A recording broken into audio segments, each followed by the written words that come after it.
বিপ্লব দেব শুধু বলে না, বিপ্লব দেব কাজ করে দেখানোর সাহস রাখে।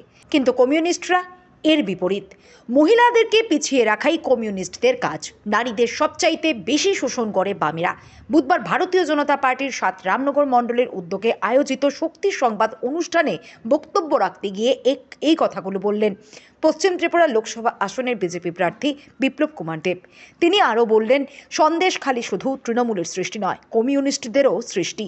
এদিন রীতিমতো কমিউনিস্টদের তুলোধুনো করেন সাংসদ বিপ্লব কুমার দেব।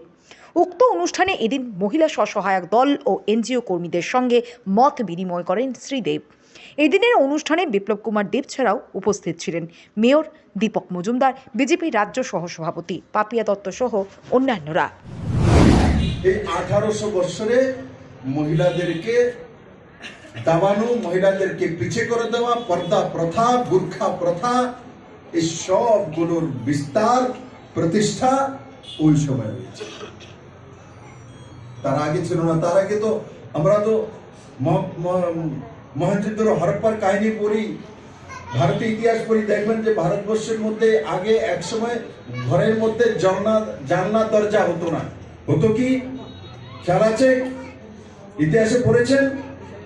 ভারতবর্ষের মধ্যে আগে এক সময় জানলা দরজা হতো না, দরজা খোলা থাকতো। রাত্রিতে দরজা বন্ধ করার দরকার নেই। তার মানে সমাজ ব্যবস্থিত ছিল, নারী সশক্তিকরণ ছিল, সবার কাছে আর্থিক শক্তি ছিল। তার জন্য চুরি নেই, ডাকাতি নেই, রেপ নেই, বলাৎকার নেই। এগুলি ভারতবর্ষের ইতিহাসে, ভারতবর্ষের সংস্কৃত ভাষাতে এগুলি নেই। এগুলির আবিষ্কারকর্তা বিদেশি শক্তি। আর এই বিদেশি শক্তি, আরেকটা বিদেশি শক্তি কমিউনিস্ট। এরাও 25 বছর 35 বছর এই ত্রিপুরাতে শাসন করেছে। এরাও নারীদের সবচেয়ে বেশি শোষণ করে। তাদের কায়দা আলাদা। তারা বলবে নারী সমিতির নামে বাড়ি থেকে আসুন বৌদি, দাদারে কতক্ষণ আপনি ভাত খাওয়াইবেন, আপনিও তো নেতা হইতে পারেন, চলেন লাইনে চলেন, লাইনে চলেন।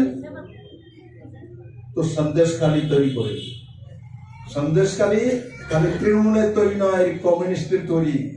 পার্টি পিছে লোক ডেলি যেতে হবে, মিটিং করতে হবে, ওখানে ঘুমোতে হবে, ওখানে আপনার স্নান করতে হবে। এই ব্যবস্থা ভারতবর্ষের মধ্যে রচনা কে করেছে? কমিউনিস্টরা করেছে।